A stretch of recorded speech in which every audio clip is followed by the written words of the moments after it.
এই ভিডিওতে আমরা বীজগাণিতিক সমস্যা সংক্রান্ত একটি সমস্যার সমাধান করব।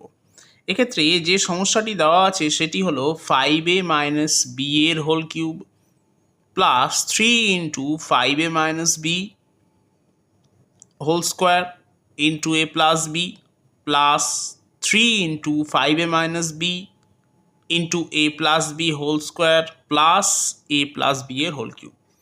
আমরা যদি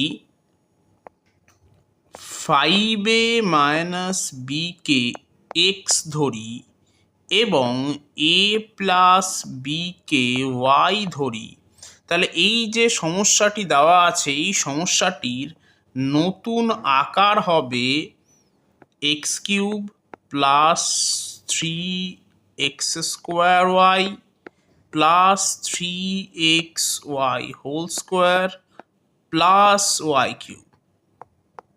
এবং আমরা জানি এই যে অংশটি আছে অর্থাৎ x cube plus 3x square y plus 3xy square plus y cube হলো এক্স প্লাস ওয়াই এর হোল কিউব।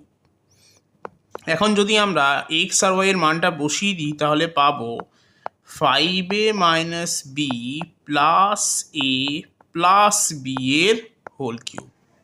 এখন ক্লিয়ারলি বি বি কেটে যাচ্ছে, তাহলে আমি পাচ্ছি 5a প্লাস এ অর্থাৎ 6 এর হোল কিউব, তার মানে 216 এ কিউব।